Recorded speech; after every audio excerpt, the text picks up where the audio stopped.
There was a lot of problems financially, our living situation. My dad was an alcoholic, and that was a big thing that my mom will cause them to fight a lot. And he was drunk and she wasn't. That's when the problems would escalate. Did that make you like grow up quick? I think after my dad passed, it did. My mom knew that I was out there doing stuff. She didn't know that I was drinking, but she knew that I wasn't doing good stuff. And she knew it was because my dad wasn't around anymore. Mom, a year after me joining the military, was diagnosed with cancer. Throwing a party at the club and everything. They're like, oh, here's a cake, make a wish. So my wish ended up being more like a prayer. And I was like, Lord, I don't know if you exist.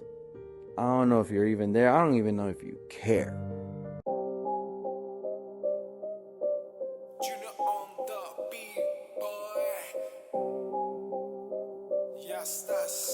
Ya está, podcast, boy.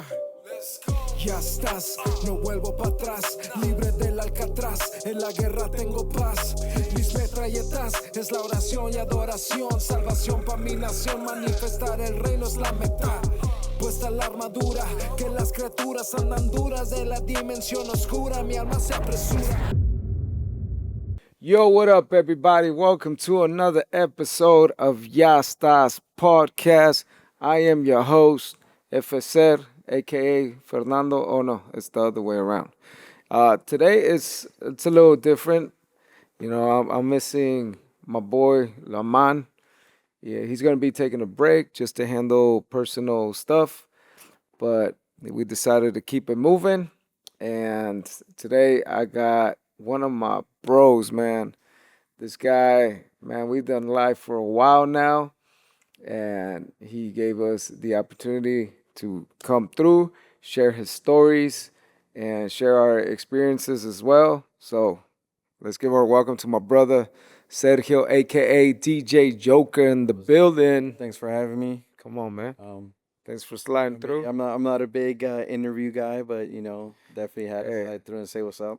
Well, I definitely know your story, and I would like to tap in, on like what was that experience like, and how did that, affected you, not affected you, but I would say like shape you in the man that you are now. You know what I'm saying? So that being said, oh, real quick, I just want to recognize that you were the one that pushed Fairwear. Actually, I'm You're wearing the classic. the throwback, bro. This was our first classic. run. Because I remember I shared with you that I had a logo, and you're like, "Oh, let's get it going," you know. I'm like that, man. I'm very loyal and supportive to my boys, especially the ones that I consider brothers, right? I'm all in. Yeah, Like currently right now, me and Dante, we have a business going together right now and stuff like that. So yeah. it's like when I believe in something and I believe in the vision, man, I'm all in. So That's definitely good. believed in that and Yeah. stuff like that. And I was like, let's get it As a going. matter of fact, we got to buy Dylan behind the cam something, man, because we had a little big delay, but it's okay. Yeah, that's the life of But a businessman, right? all right, man. So I know you're from Chi-Town, Originally, yeah. Yeah, I was born and What- raised out there. Guatemala. It's in your blood. Yeah, my parents were out there in Guatemala and they actually met in Chicago. Nice. And then obviously, I came along and stuff like that. And, they lived very humbly. They were immigrants from Guatemala and stuff like that. Eventually they got their residencies and got right? But in the beginning it was tough. My dad was a factory worker. My mom was a housekeeper, very humble. We didn't live in the best of neighborhoods. As a matter of fact, I lived in one of the worst neighborhoods in the north side. Um, Is that where all the gangs are at, like the Latin Kings and stuff? for sure. Yeah, it's Yeah. kind of funny because the high school that I went to was surrounded by Latin Kings, but the neighborhood I lived in was surrounded by GDs. And obviously, GDs and Latin Kings were like the worst rivals. Oh, So there were moments where, and a lot of my friends, obviously being Latino, most of my friends were Latin Kings. But growing up in the neighborhood that I grew up in, a lot of the old school GDs knew me as this kid that was from the neighborhood. So I kind of had a pass in both, right? So they knew I was never about the gang banging lifestyle and stuff like that. But the younger ones, like in my age group, yeah, there was drama there sometimes. I mean, there was a street. Once I passed that street, oh, dude, I was running. I was running home. Oh, 'Cause if I were to get caught up, yeah, because the guys from my neighborhood knew that I would hang out with my buddies that were Latin Kings. So I was kind of by affiliation. Never was I a gangbanger, but obviously them being my friends, I was a sort right. of affiliated, right? So I would run home and everything like that and stuff like that. But eventually it calmed down. They realized, okay, this guy ain't about nothing. He's just cool with everybody. Yeah, he's just chill. Yeah. So, man, it really intrigued me the fact that you were saying that your mom and dad would get into it, bro, like Yeah. very Mhm. physically, you know what I mean? Well, so they're old school. You know what I mean? A lot of the stuff that they did, it could have been from their upbringing. You know what I mean? Stuff Oh like yeah, that. sure. My dad was really chill. Was more chill. He didn't really altercate the fight. My mom was the more jumpy one and stuff like that, and they get into it. But yeah, it would get physical, and a lot of times I would have to like get in the middle of it, try to stop them from getting too physical and hitting each other and stuff like that. Um, and obviously I have two younger sisters. Mm. So they didn't really see too much of it because I would try to keep them away from all that. My middle sister saw a little bit more of it, but the youngest one didn't really. How old were you, or do you remember the first one? No, no. When they used to fight, well, they fought all the time. So you got to realize the reason. So when I was coming along, my dad was ready to go back to Guatemala. So he was going to split up with my mom. So they were going to break up. He was going to go his way. She was going to go her way, right? And my mom goes, well, you could do that, but I'm going to tell you, I'm pregnant and it's yours. So, and I'm not the type to, abort or get rid of the baby. I'm keeping the baby. So it's up to you whether you want to stick around and be there for me or leave. But I'm telling you, you're gonna have a child. So my dad he manned up. He manned up and he said, you know what? I'm not the kind of dude that have baby mamas either. So I'm gonna stick around. So they kept I guess the traditional values of that time. You impregnate a girl, you stick around. It wasn't like how nowadays dads aren't in the picture anymore and stuff like that, Yeah. right? So he manned up, did it, and stuff like that. And obviously they loved each other because my sisters came right after, right? So it wasn't just me. But I know that there was a lot of problems financially, our living situation. My dad was an alcoholic, and that was a big thing that my mom will cause them to fight a lot because my mom would get so aggravated when he was drunk. Now, when my mom drank right alongside with him, oh, they were happy, they were cool. You know what I mean? But when he was drunk and she wasn't, that's when the problems would escalate. How would do you remember like what emotions would come out of you when you see your parents go at it? Like, was it like you At get first, I anxious? was scared, right? Because obviously, you see your parents fight, you get spooked out.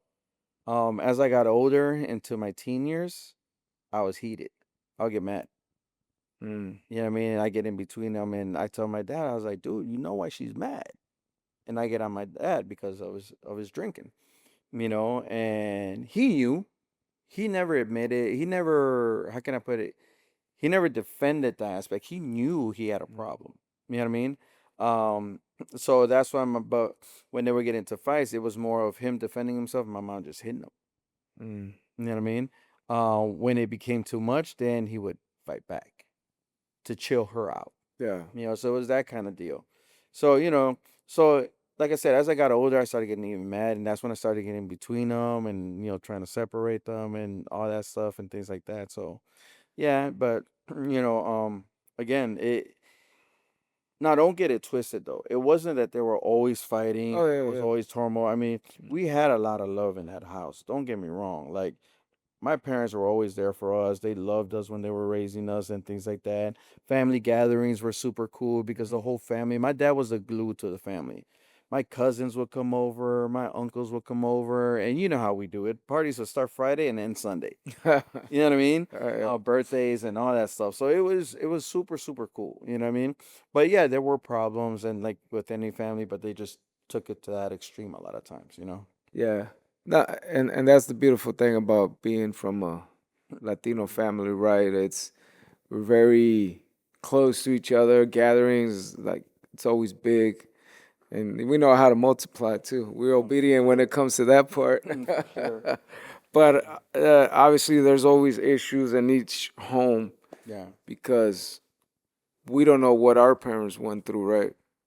Right. We don't know their traumas. And obviously, back then, there was no such thing as, I mean, there was, but it wasn't that much awareness of like mental health and Yeah. therapy You know, and all that stuff. nowadays, you spank a kid, they call Oh, yeah. BCS on you, right? Back then, Oh, dude, crap. I'd walk into Kmart and I get slapped just for asking for a toy that they tell me do not ask when we go in there. And the first thing I did is, can I have this? You know what I mean? But that was then. You know what I Yeah. mean? Nowadays, you really can't do that. Um, so yeah, so their upbringing was different. You know what I mean? My dad's upbringing was different than even my mom's upbringing and stuff like that. Yeah. My mom grew up with two brothers. Those brothers used to beat her up all the time, which is how she became very like not violent, but she was like very. She was a strong woman. Yeah. You know what I mean? She She didn't could take she nothing. could throw She hands. wasn't on that BS. You know what I mean? She was Yeah. like, okay, this and that. My dad, on the other hand, grew up as a musician. He played guitar and stuff like that, played soccer, baseball, and all that stuff and everything. That's what they were about. But they also grew up poor. My mom was a little bit more well off. Um, Do you know why your dad was an alcoholic? it was a family thing, generational. Mm. My grandfather drank. Mm. Probably my great grandfather drank. Yeah. All his brothers drank. Like a generational Yeah, curse type of it thing. was just part of the thing. You know how it is. Yeah. Especially with Latino families, they all drink. Yeah. My dad just took it a little bit more overboard and didn't know how to control it. Even when he was sick and hungover, he keep drinking to kill the Yeah. hangover. Yeah. So it just became those things where it became a vice for sure, and it took over. It took over to the point where he couldn't hold down a job anymore. Mm. He would call in all the time because he was always sick, hungover, or whatever, Chale. stuff like that. So your dad passes away. How old were you? 16. How did that impact you, man? I mean, I'm sure it was a. Again, I was heated, man. I got mad. So you weren't like super sad or depressed or like the That came grief. later. Mm. That came later. In the beginning, when I first found out, so what it was my dad used to fix cars and take them to Guatemala and sell them for profit. He would buy them at the auctions and things like that. So on one of those trips, he went out there and went on a drinking binge, and he stayed out there for almost a month. So my mom, but right before he left, we all got into it with him. My mom didn't want him to go. I didn't want him to go. My mom told him, "You leave, don't come back." Do you think you guys like have this intuition or this feeling like something might have gone wrong or Not me. My mom, yeah, I think so. yeah. Because so when he left, right, he went left, he did his thing and everything. He calls a week before he passed. He calls us and he goes, he's apologizing. He's like, "I'm sorry, guys. I want to stop doing this. I don't want to drink anymore. I don't want to do. I want to change. I want to be with my family. I love you guys." He called me and he spoke to me. Obviously over regular phone. He goes, "I want to change things and this, that, and the other." He's like, "Let's leave Chicago. Let's move to Texas." He goes, "And let's just start all over again. Just us. None of the family." Because he felt like his family was was toxic to him because they all drank, right? They Yeah. all were about parties and stuff like that. Um, so my mom's like, "Well, okay, I'll send Sergio out there to go get you, and he'll bring you back, and let's do it." She's like, "I'll give you another chance." So that was the plan. So it's crazy because I remember that to the T. On a Friday, my mom calls. I was supposed to leave Saturday. My mom calls on Friday and tries to get a hold of him. Nobody's giving him the phone. Nobody's, and she's like, "I need to talk to him." And she hears a whole bunch of commotion in the background, like they're having a party, Mm. right? So they're drinking and stuff like that. So my mom got heated. She goes, "Okay, you're gonna leave tomorrow. That's it. I'm over this," because they got him out there drinking. They don't even want to let me talk to him because they knew that he was probably drunk, and my mom was gonna get mad and fight with him over the phone because he was drunk again, right? Mm. So she goes, "Forget it. Just go get him." And I was like, "All right." So she was making plans and everything to get the tickets or whatever, and left it at that. So she goes, "Tomorrow morning, we'll schedule everything out and you'll go out." I was like, "All right, fine." Mind you, I'm only 16 at the time. So I'm still a teen myself, but I'm doing these adult things already. You know what I mean? Did Uh, that make you like grow up quick? uh, I think after my dad passed, it did. Mm. Yeah, after he passed, it did. Yeah, like I said, the very next day, they call us in the morning. and it was one of my uncles, just to tell us that my dad had passed. That he had gotten some sort of a heart attack or something like that, and the hangover was probably too much, and had a stroke, or like I never really found out what it was, but everybody was claiming that when he passed, he died like this, and he just landed on the bed with his feet still hanging out. Wow. So basically heart attack, right? Yeah. So anyway, then I'm the man of the house now. I got two sisters, my mom, and stuff like that. That's when I really had to grow up, because you hear from my sisters all the time. Mm. He's dad to us, Mm. because I raised him. I was there and stuff like that, and started working, and went to school. I held on two jobs while going to school, and all that High stuff. school? In high school, yeah, Wow. I had two jobs, one at a grocery store and one at a video store. Uh, So yeah, so I held on two jobs and stuff like that, and I was lost too. I had a couple buddies that I started drinking around that time too, around 17, 18. Had a couple buddies that would come by the video store and everything, and after we would close the store down, we'd go to like one of the buildings, because the buildings out there you could just walk in there and sit in the stairs or whatever, sit in the stairs and start drinking. And mm. they introduced me to drinking and stuff like that. We were drinking like Old English and stuff like that, right? Nasty. But we Uh, were kids, right? We were yeah. 17, 18 years old. Whatever So gets you faded. yeah, yeah. So my mom knew that. My mom knew that I was out there doing stuff. She didn't know that I was drinking, but she knew that I wasn't doing good stuff. Mm. And she knew it was because my dad wasn't around anymore, So she kind of like was like, I want to tell him, but I don't, because I know he's mourning over his dad. You know what I mean? And I kind of was, Mm. but it was more on like I was looking for, I guess, that father figure, because you realize you're 15, 16, 17. That's that transition where you become a man, and the man that I looked up to is gone now. So where do I turn to? My buddies, my friends, the gangbangers I hung out with, Yeah. stuff like that. So my mom at the time, about this went on for maybe 2 years, 3 years. Mm. And then my mom goes, she gets with a friend of hers that was a believer, a Christian, and invites her to church. She starts going to church. Ends up giving her life to Christ. Now, we grew up Catholic, right? So she ends up converting, giving her life to Christ, get baptized, the whole nine. Then she starts bringing me. And I'm going there, and I dig it, but, I'm still like, Yeah. okay, whatever, right? So, I'm there, whatever, but I'm still going out at night. By this time, I'm like 17, 18 years old, and my buddies had hookups at nightclubs. So we would go to 21 and over clubs and go party and stuff like that. So I'd hang out with them. Mm. And I got intrigued by that lifestyle, going clubbing, being that DJ and stuff like that. So, I got intrigued by all that, listening to DJs on the radio and all that. So my mom goes up to me and she goes, "What do I have to do to keep you home? What do I have to do to stop you from going out? I'm afraid that something's gonna happen to you." And me being cynical, I was like, "Buy me some turntables." You just throw it out there. I just threw it out there. See what I can. Yeah, see what I could get out of it, right? Yeah. Sure enough, there was a kid in the church that was so happened to be selling some turntables, because he tried to DJ, he didn't like it, he just gave up on it. So my mom got me those turntables. As soon as she got me those, oh, it was a wrap, dude. I wasn't going out nowhere. I was just at home practicing. I was still doing the nightclub stuff, but because not to go party and drink anymore, is more to check out the scene, because I wanted to do that. I wanted to be a part of that, right? So eventually, another guy from the church, his cousin, so happened to be one of the DJs that I used to look up to, who ended up being, my mentor. Big shout out to Party Boy Pete. He's a believer now. Dope. And yeah, so he took me under his wing, trained me, opened doors for me, and then next thing you know, here I am DJing. So I'm DJing, whatever, doing my thing, doing the club scene. At the same time, still going to church as well and stuff like that, right? How did you feel the first time that you got on the DJ booth and started spinning? At a club? Yeah. I was nervous, dude. Oh yeah. Oh yeah, I was nervous. Cause you gotta realize back then, we were the stars. We were the celebrities. You know what I mean? Like it wasn't like today. You look at a DJ at a club, you really don't pay them no mind. They just get the party Yeah. going and that's it, right?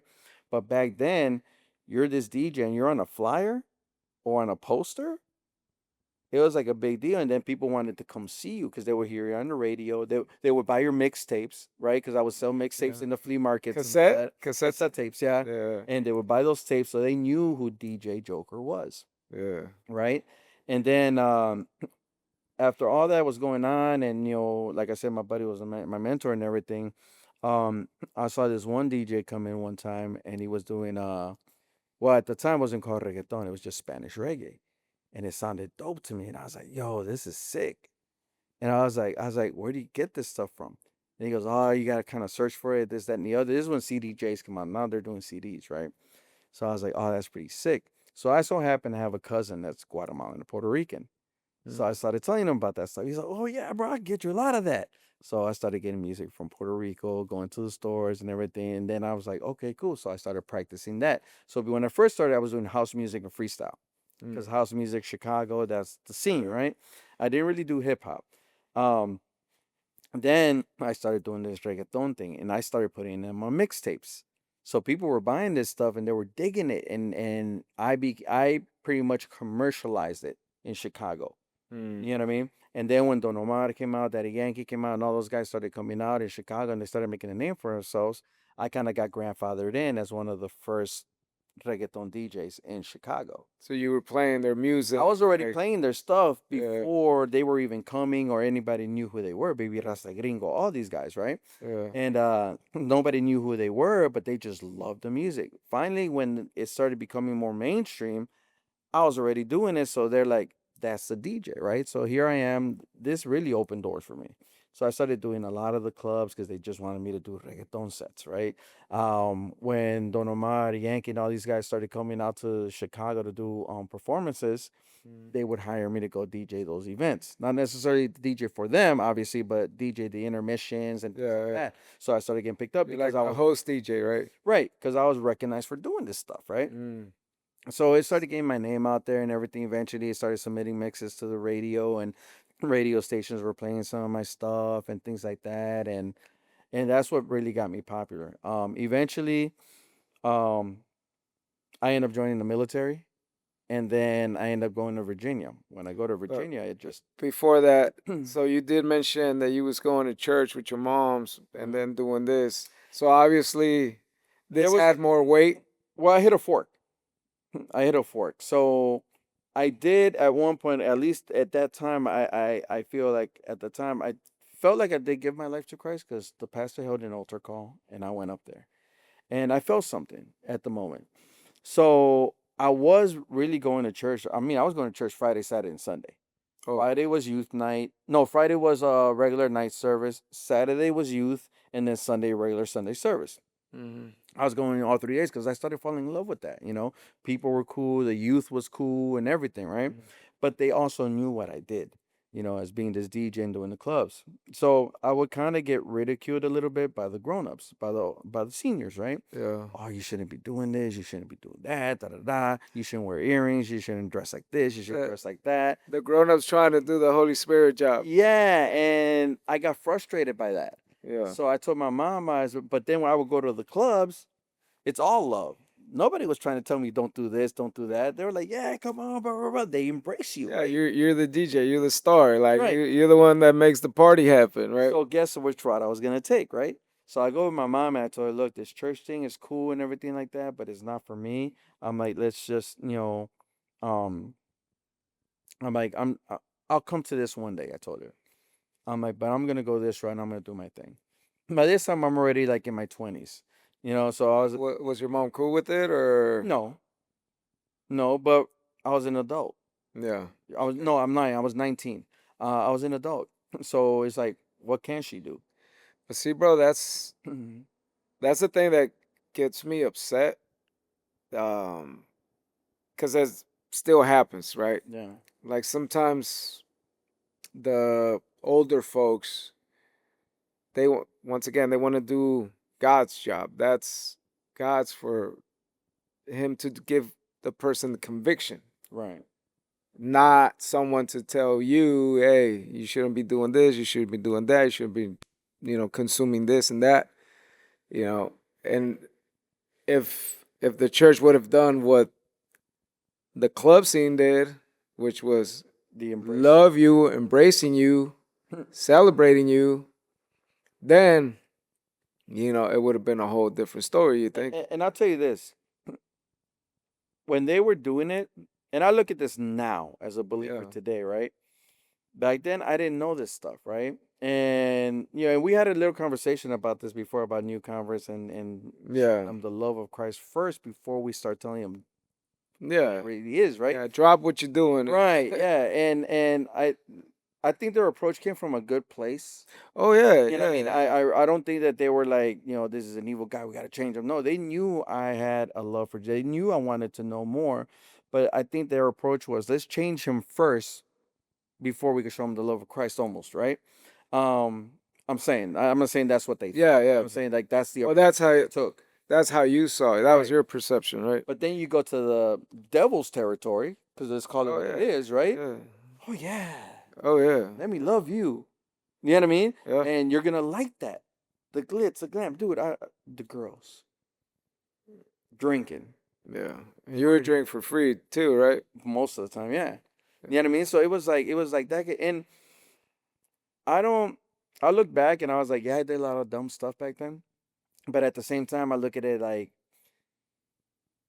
it was a great experience. Now, if I could go back and do it again, I might, because I'm not saying that it was all bad. The situation and the stuff that I was doing was all bad. But that's what pushed you away, though, right? What do you mean? What? From the Lord at the time, yes. No, actually, it did, but it also brought me back. Believe it or not. Oh yeah, yeah. Well, that's because you're chosen by God, Right. right? And certain situations, certain people might push you away, but you're His. You're Right. not the It's- congregations. You're not the pastors. It's like the story of the prodigal son, Yeah, exactly. right? Yeah, and I went to do my thing, and I did that, But obviously, my mom was very influential in my life as well, though. Mm. I was a mama's boy. Whatever mom said, I did. So my mom left for about a year. She went to Guatemala to care for my grandmother because my grandmother got sick, and she took my sisters. So I stayed in Chicago by myself because I didn't want to go. I'm 18, 19 years old. I'm an adult. She Yeah. can't tell me anything anymore. So Mm. she leaves, and I'm over here doing my thing. While she's gone is really when all this stuff really started opening up for me. The fame, the girls, and all this. Like, I was wilding, dude. Yeah. I was wilding. Like any crazy 20-year-old now that's out there doing their thing, I was probably doing it. You know what I mean? When she comes back, I go, Mom, things have changed a little bit. And she goes, Well, how? I was like, Well, I'm kind of famous. And she goes, get famous y que el otro, right? And I'm like, well, you'll see when I come back. Hey, like the George Lopez thing, right? I see muy chingo. Yeah, exactly. Just like that. So we go to the Puerto Rican festival when she comes back, and I'm walking through there, and everybody's like, Joker, da da. All these girls giving me hugs, kisses, da da da da, or hey, handsome, and da da da. Like, you know how they talk, right? Yeah. Or hey, baby, whatever. And my mom's right there, and my mom's like, what's all this? I was like, Mom, I told you. I'm like, I'm known. Like, Mm. and I didn't want to tell my mom I'm a celebrity, right? Yeah. But it was like people know me. And then she started realizing I started DJ clubs and all that other stuff. But then she also saw the dark side of it because I started coming home drunk, high. Yeah. Sometimes I wouldn't even come home because I probably stayed at some girl's house. Yeah. That kind of stuff, right? And she didn't like that. So she goes, you got to do something else. Yeah, you're making money. Yeah, you're doing this, but you're also hurting yourself. You're going down the same path your dad did. Is basically what she was worried about because, again, my dad. Did she say that? Yeah. How did that make you feel? Self-checked myself. Like I said, I was a mama's boy. So I would listen to what she had to say. Did it ever come across your mind that the fact that your dad would get drunk, it would get you upset, it would get you mad? Did that make you get upset at yourself and get mad at yourself? Like, No. No, I was mad at the situation that I was in. I was always one that I had a different mental state. Like, a lot of people, when they're born in the hood, a lot of them say, "Oh, I'm never leaving the hood. This is the hood. I'm from the hood. I'm gonna be in the hood." You Yeah. become a product of your situation. my thought process was always like, okay, I live in the hood now, but I ain't staying here. I'm gonna find whatever it takes to get me the heck up out of here. That was always my thought process. What's You my next move to you get? didn't like the environment, or I just knew that wasn't where I was supposed to be. mm, I just knew that wasn't where where God wanted me to be. Now I wasn't thinking in that way, yeah, but I knew that nah, I'm not staying here. I'm not living broke. I'm not gonna suffer like my parents suffered. You know what I mean? I'm like yeah, I'm not gonna do that. yeah. You know? So when you were out partying, wilding, I don't know, did you get any conviction at all? Like since you, I no? thought I was living life. Okay. So you're like, this is the life. Yeah, I was living life. But this is the thing. So moving forward though, at that moment, right? Yeah. But again, I end up joining. So thinking about that, when my mom was telling me that, I decided I can't go to college because I didn't have that discipline. My buddy had just joined the Navy. So I was like, you know what? My buddy comes talk to me and he goes, why don't you just join the military? And I was like, nah, bro, that ain't for me, this, that, and the other. He goes, nah, you should check it out. Talk to a recruiter, this, that, and the other. I was like, all right, well, you know what? Bring me your recruiter. Brings me his recruiter, chopped it up with him. Next thing you know, I'm joining the military. So I end up joining the Navy and I leave all that. Well, I thought I was going to leave all that. I end up going to Virginia and all the military did was just open even more doors. You know what I mean? And don't get me wrong, I love my time in the military. I love the fact that I served and I'm Oh a yeah. real patriot and I'm proud to be a veteran and all that. But it did open doors. You know what I mean? My drinking didn't stop. I kept on drinking out there. You got to realize, I go in 2000. What happens in 2001? Oh yeah. 9/11. 9/11. Yeah. I'm in during that time. You know what I mean? So anyway, we're traveling. I'm going all over the world and I'm DJing all over the world. Italy, France, Croatia, Malta, Spain, Puerto Rico, Dominican Republic, all this stuff. How did you get booked as a DJ, or how did that happen? I would just walk. I had this backpack with CDs. Mm-hmm. And every time we check off the boat, I took the bag. My ship, my guys knew, my friends, everybody, they knew I was a DJ. So any spot that I would DJ at, that club was gonna get packed. Oh, you bringing all the Right. So troops. I'm bringing everybody with me. So Yeah. you don't think they're gonna let me DJ? Oh yeah. Heck They're yeah. probably gonna go ham, right? Oh yeah. So they would always allow me to DJ. I was like, hey, I'll tell them. I was like, I'm a DJ, this, that, and the other.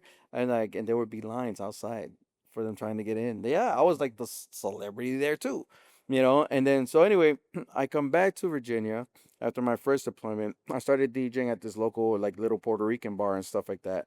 Well, no, I started DJing at another club for a little while. They would have their Latin nights, and I was doing reggaeton there and stuff like that. Mm. This guy goes, "Hey, I got this bar over here. Then I want you to come DJ for me." So I started going over there, DJing over there. Small bar, had a Puerto Rican restaurant and everything. But in Virginia, East Coast, there's a lot of Puerto Ricans, Yeah. Dominicans, a big mixture plus the military, right?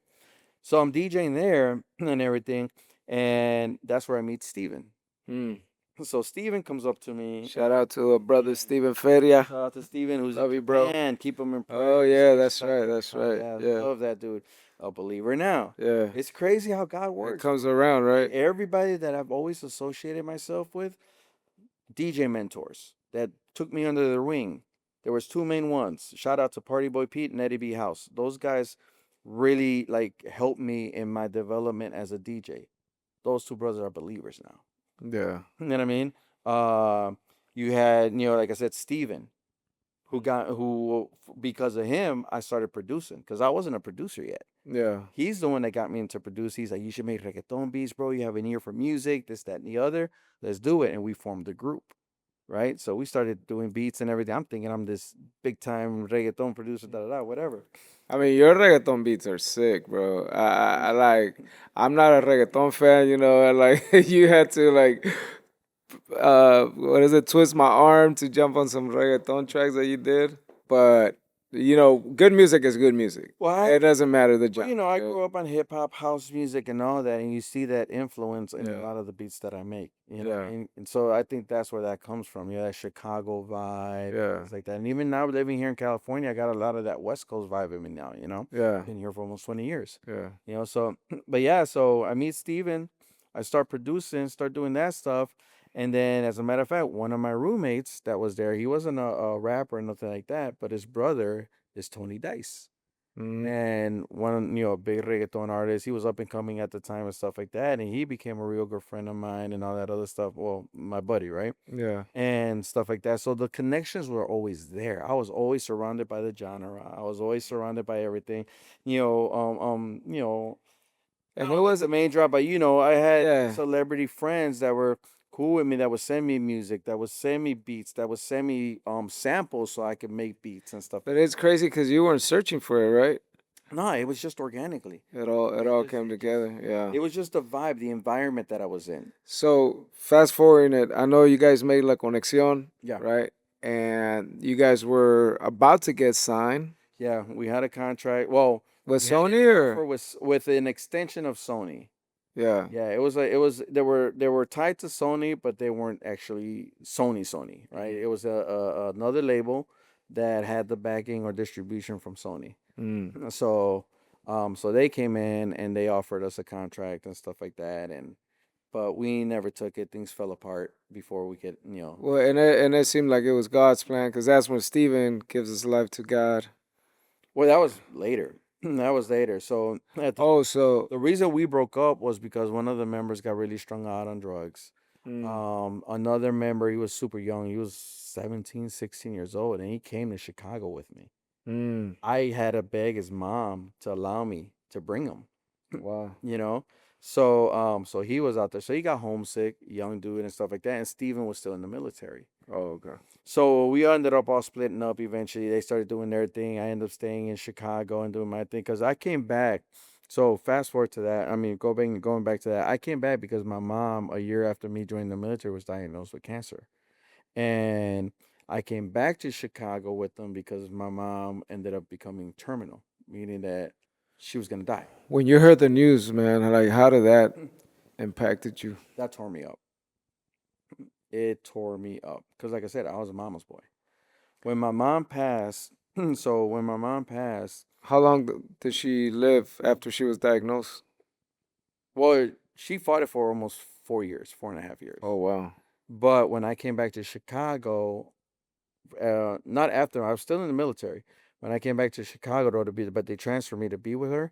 It was only like another 3 months, and then she passed. Dang. How? Because you didn't have that support. Like, do you have anybody you could turn to or someone you could, grieve with or? Spiritually, no, Mm. no.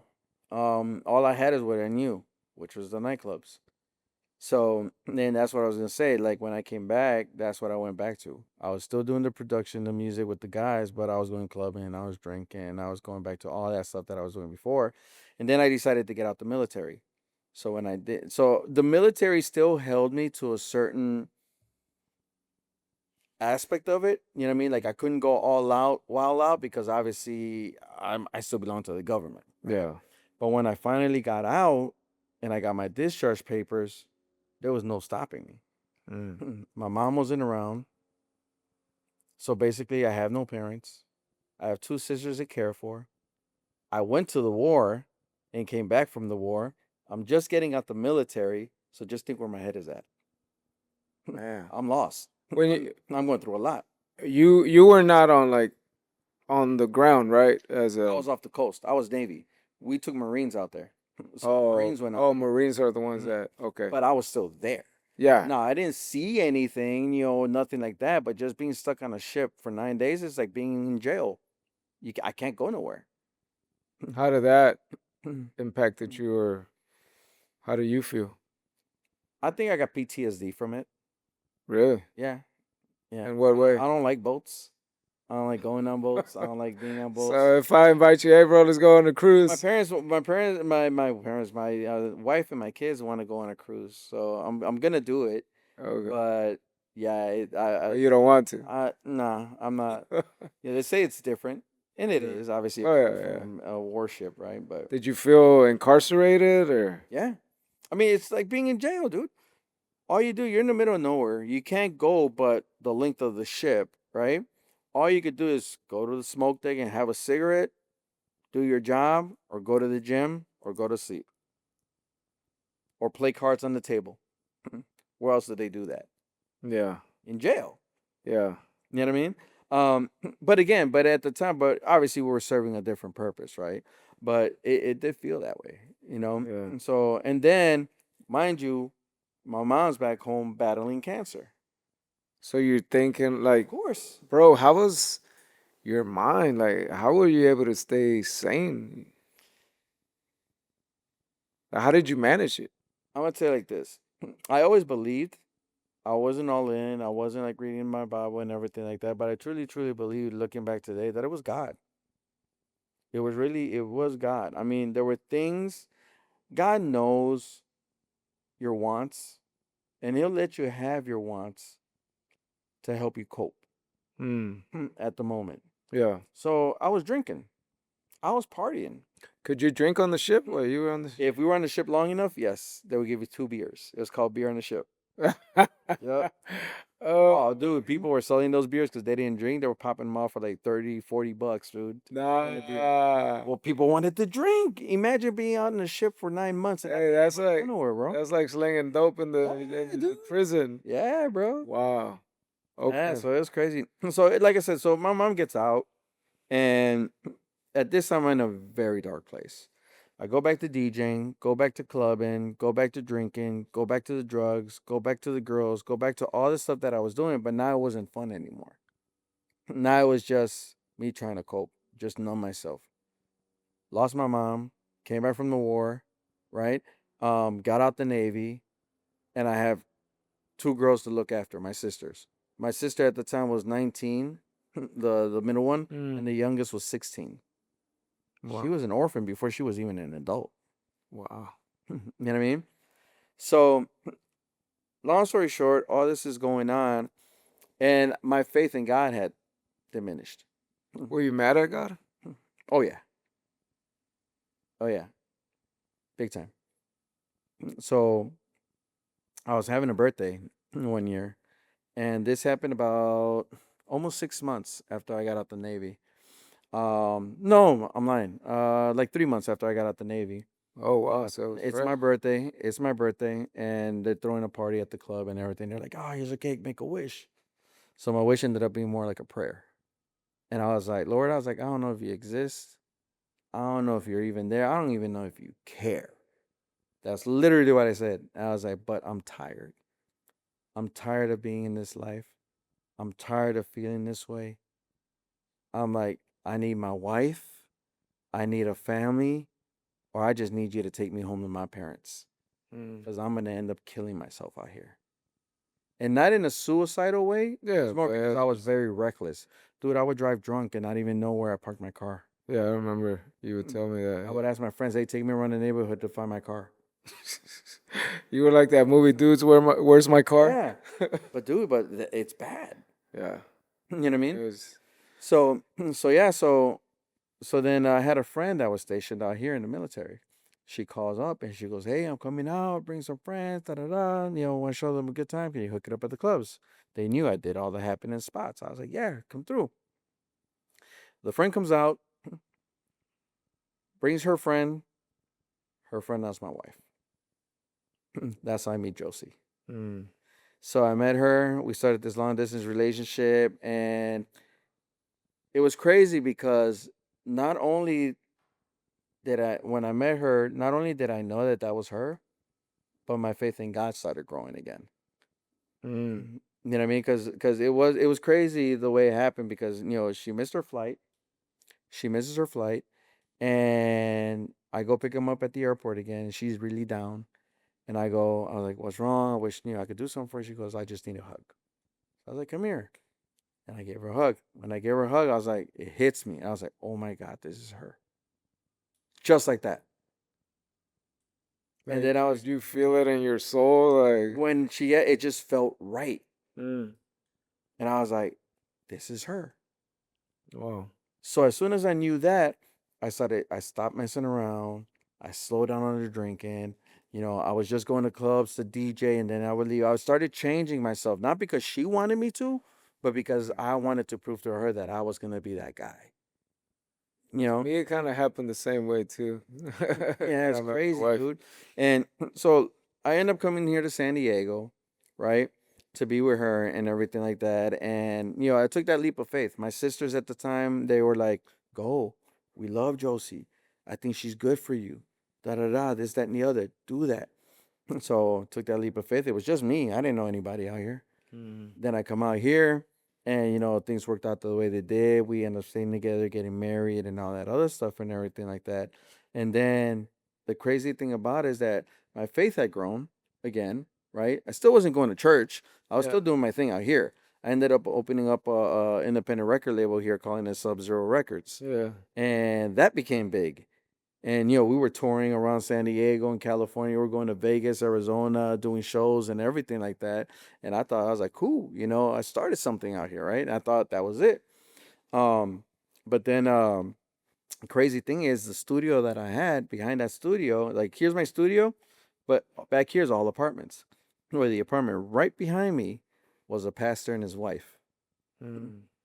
The wife comes up to me one day, starts talking to me, and goes, "Hey," she's like, "I've been meaning to come talk to you, but you got a lot of people around you all the time." She's like, "So I didn't know how to approach you." Smoking weed and Yeah, stuff. yeah, no, absolutely, yeah, for sure. And as a matter of fact, Drinking. I was outside smoking when she came up to me. You smoking a No, J? no, no, I was smoking a cigarette. Uh, But she comes up to me and she goes, look, and I'm thinking, okay, she's gonna try to invite me to her church, da, da, da, whatever.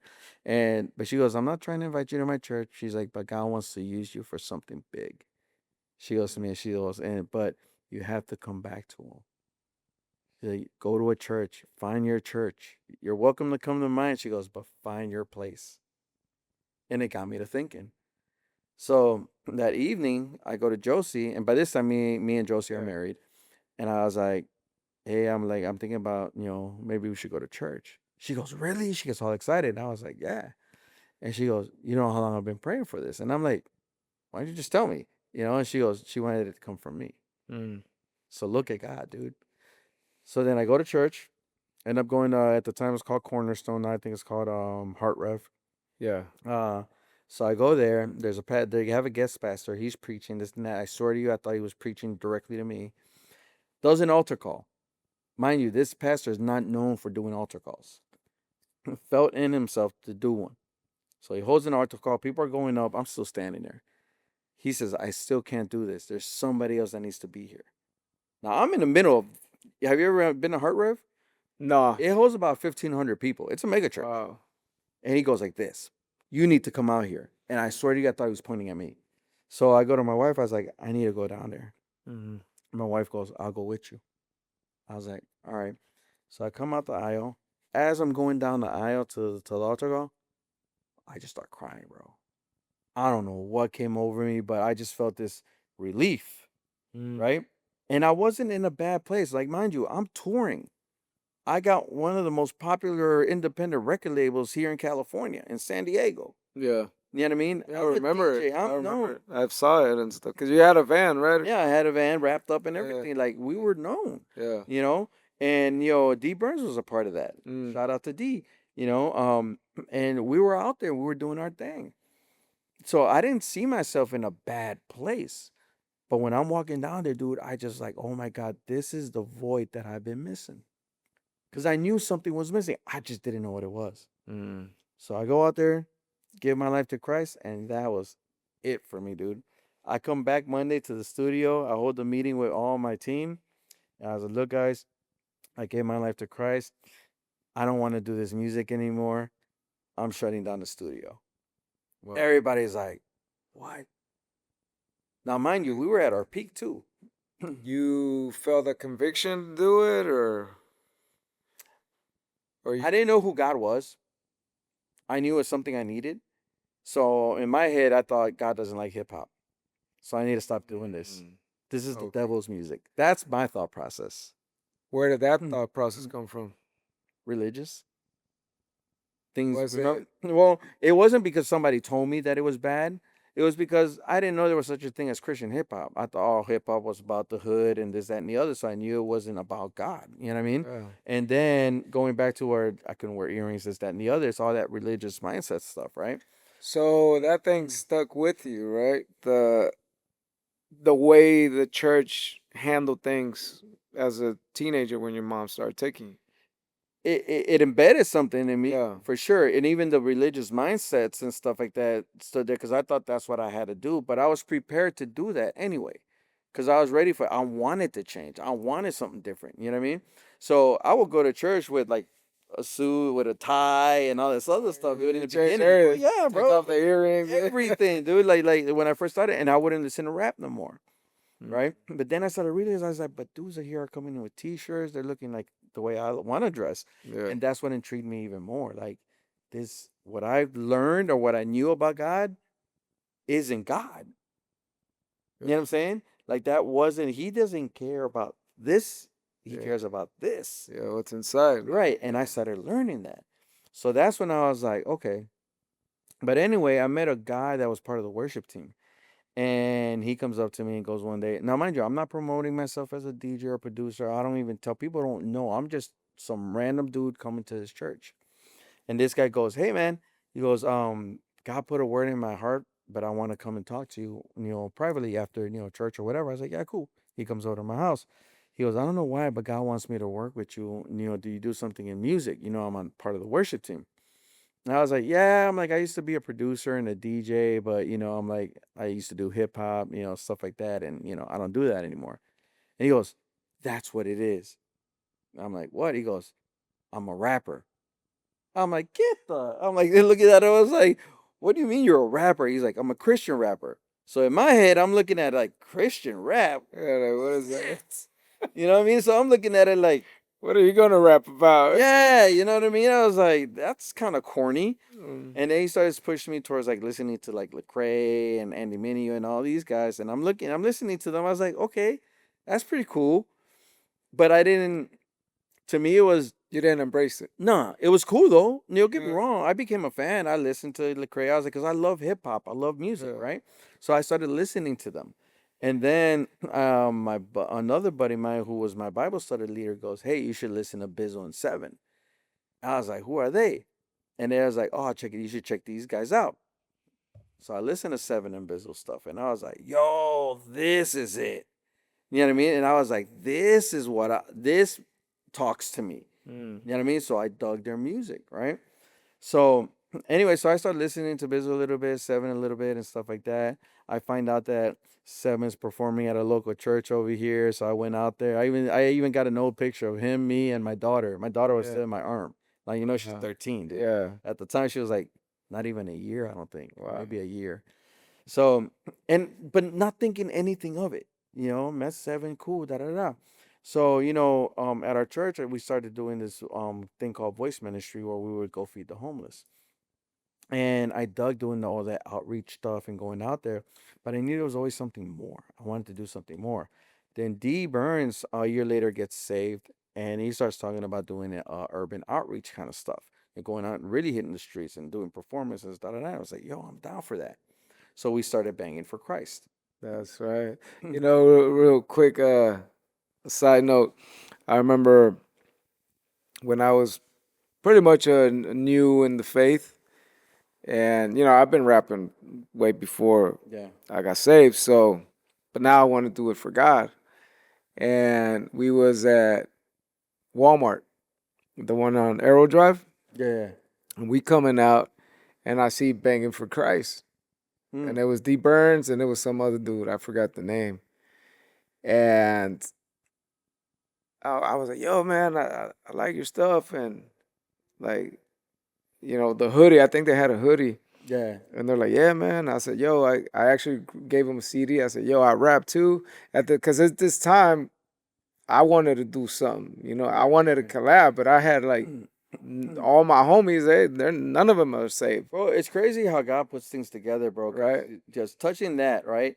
So, Banging for Christ, right? We end up joining Banging for Christ. From Banging for Christ, we end up doing this thing we called a grind week, where we made an album in 1 week, 15 tracks. Oh, yeah, I remember you tell me you like locked in, right? Yeah, locked into my house. We were cooking. We had Bible studies. There were Bible studies going on while we were recording. Like, it was intense, right?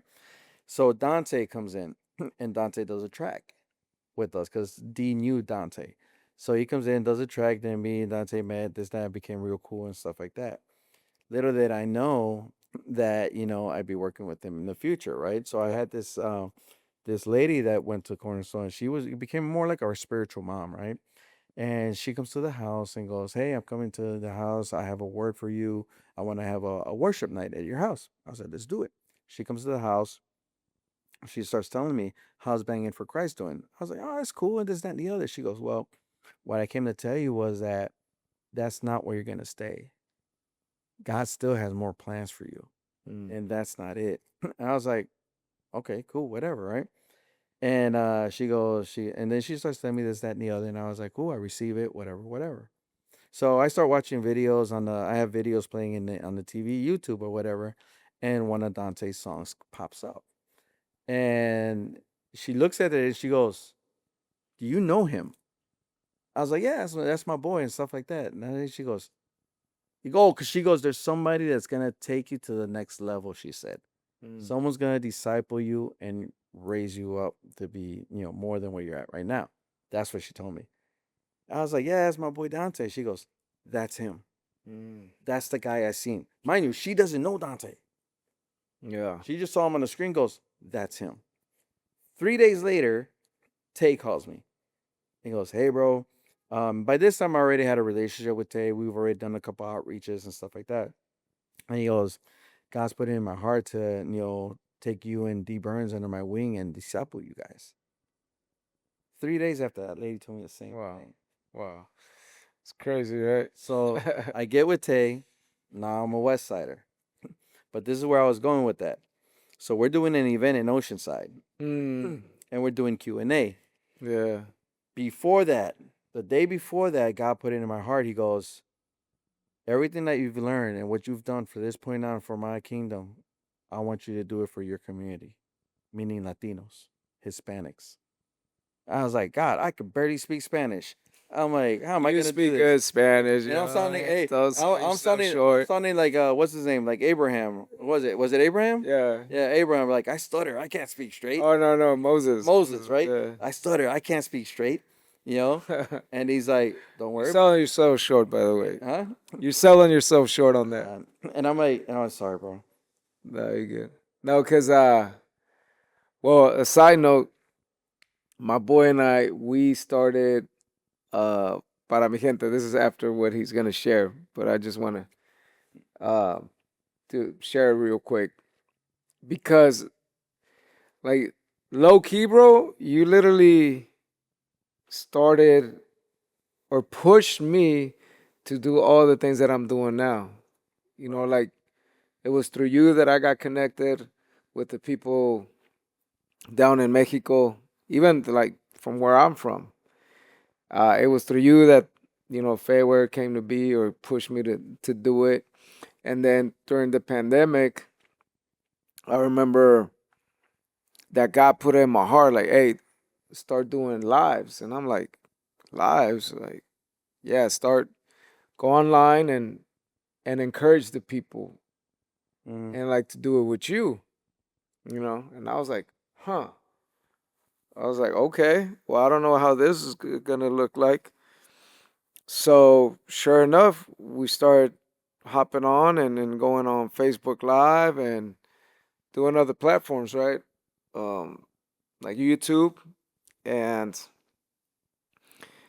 it was crazy because it was a season that prepared me to start doing this. Right. So this is like a kind of like a little para mi gente reunion right now. Right. And yeah, and we started getting a bunch of guests, people who are known and down in Mexico, and it was wild. It's wild how everything comes in full circle, and I just want to like recognize that. And Well, yeah, dude. I mean, it's all everything that's happened has been super organic. but Like but you yeah, said, but you were saying that the Oceanside thing, right? So when you were in Oceanside, we had the Q&A going on. So the day before, God had hit me with this, doing the thing for Latinos and everything. I'm like, how am I gonna do it? He's like, and God just goes, "Just be obedient. I'll put everything in place. mm, Just listen to me what I'm saying." I was like, "All right." So I'm sitting down with Tay the next day, and I'm telling him the vision that God gave me. And he goes, "Oh man, that's dope." He's like, "How are you gonna do it?" I was like, "I don't know."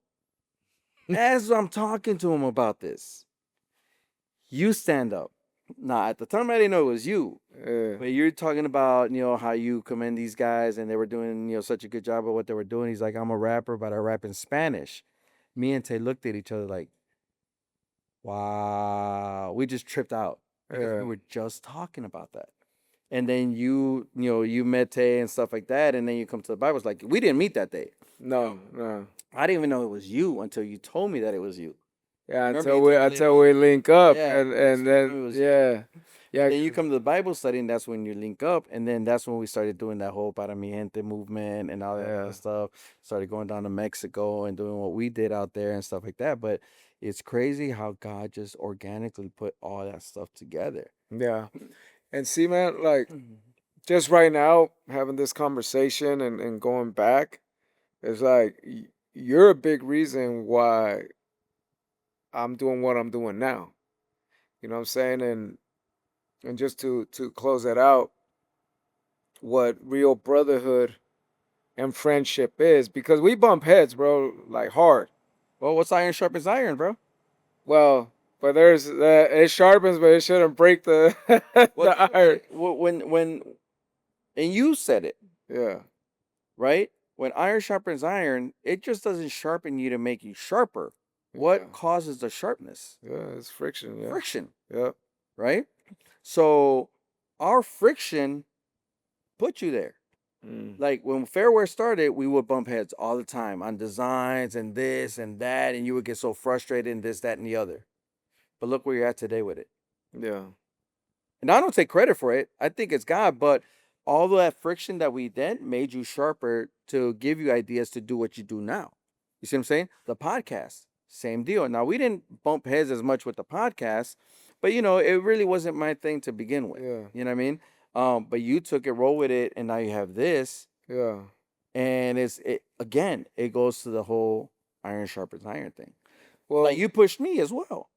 and that's why I want to encourage everybody as well, is that when you get stuck in your emotions and you nurture that negative emotion, because it comes, we're human. When there's disagreement, when there's friction, when there's bumping heads, you're gonna have these emotions. Like we said, friction is not a pleasant thing. Right. You're sharpening, like there's sparks, there's sometimes you can even start a fire with that, right? Absolutely. But what I think about is beautiful about the brotherhood, and also having those people who are discipling and people who are holding you accountable. Because there was a time where you and I, we just could not talk to each other. Like every time we hop on the phone, it's nah, bro, but you this, nah, but you that, and nephew, nah, just kidding. But I remember we had to get Tay involved, Right. because he's basically our leader. Mm-hmm. We had to get him in the middle and kind of like, but we went the biblical way, Right, for sure. right? And it was gonna happen because, like I said, like we said, you need friction in order to move forward and sharpen and that. And you did the same for me. Obviously, it was in another route, but your words and everything like that. So for me,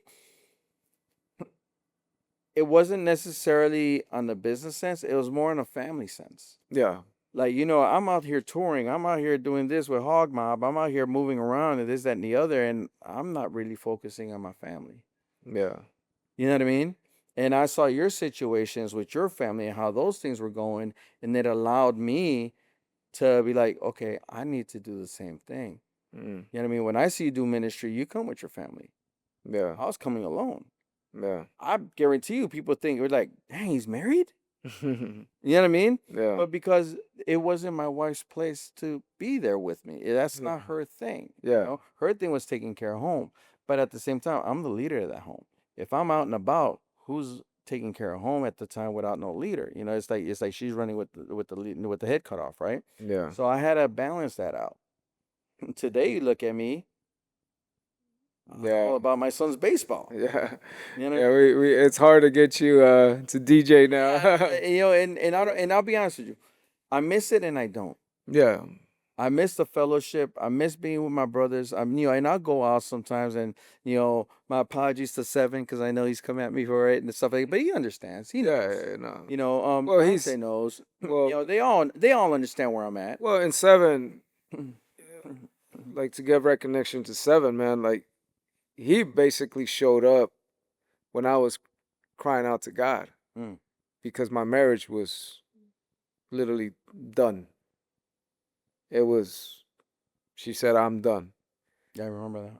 And I'm crying out to God, bro. And I'm like, I don't know. Like, I need to hear from you. I need you. And minutes later, Seven calls me. Say, what's going on? Hmm. And I just keep it 100. And that's the important thing about being transparent and honest to your leaders so they can see what's going on and guide you and sometimes reveal to you what you're doing wrong. Right. Right? Because if I'm trying to just play the part and kind of say, well, I'm this like holy roller, like I ain't doing anything wrong type of thing, it's all her fault, then I wouldn't have been able to make that change and be able to get that second chance for my wife. Right. But he let me have it, bro, and I felt terrible. I felt like a freaking dumbass. You know what I'm saying? No, and it's dope because Seven will keep it real. Oh yeah, yeah. He doesn't A couple sugarcoat times, anything. he knew when I was gonna have my first grandchild. Yeah, I told him about that, and he spoke to me about it, and obviously he's not a granddad, so he didn't know how to like tell me, but he gave me words of wisdom. He still had the words of wisdom to tell me and stuff Yeah. like that, and things and everything, and he guided me through that, which is where it got me to focus more on family. I saw what he did. Remember, he stepped down. yeah, He stepped down, but why did he step down? yeah, yeah, His family. yeah. You know what I mean? Now he's back at it. His kid, older and stuff like that, and he's doing his thing. And I'm glad that he's back. You know what I mean? Oh yeah, yeah. But I just feel that I'm not back with him because I'm not DJing. Well, But no, but at the same time, but right now I think God has me in a position where that is my position right now. yeah. Your family is your first ministry. Mm. And I have to be that leader. I have to be that husband. I have to be that father. I just had my second grandbaby. Congrats, You brother. know what I mean? Yeah, it's an exciting moment, So it's like, and I look back at what I told God at that party. Send me my wife. Give you a family. Give me a family. Yeah. Because And I now, end up destroying myself here. and look at him now, like he showed up. 4 kids. Yeah. 2 grandkids. A house. A house. Yeah. It's- So just to wrap it up, man, I now understanding more of your story because there's parts of your story that I didn't know. There's so And much to it too, though. Well, yeah, but there's no time in life that we can, Live forever. right? But just understanding how sometimes you would get triggered, and I'll be like, yo, this it's not that serious, but now I get it. You know what I'm saying? With the anger and stuff. Yeah, with the anger stuff. But because it's just that's how you were raised, and A lot of it is environmental, of course. yeah, of course, it's nurtured. Upbringing, Yeah. the neighborhood I lived in Chicago, you had to have that hard attitude. Yeah. You had to be hard. You couldn't be a punk, You were a punk, you got picked on. Yeah. That's just the way it was. So you had Survival of the fittest, huh? Huh? Survival of the That's fittest. exactly what it was. But see, that's how great God is, because your friendship means everything to me. Same Your here. brotherhood means everything to me.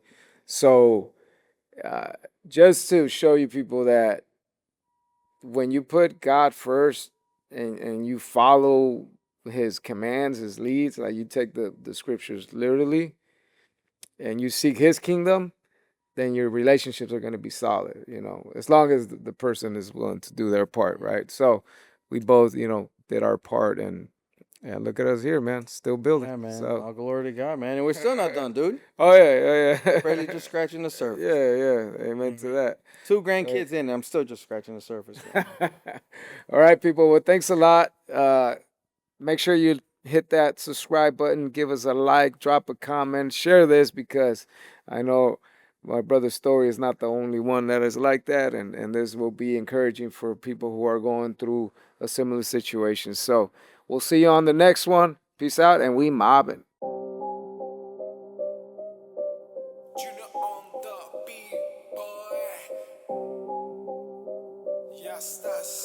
Ya está, podcast, boy. Ya estás, no vuelvo para atrás, libre del Alcatraz, en la guerra tengo paz. Mis metralletas es la oración y adoración, salvación para mi nación, manifestar el reino es la meta. Puesta la armadura, que las criaturas andan duras de la dimensión oscura, mi alma se apresura.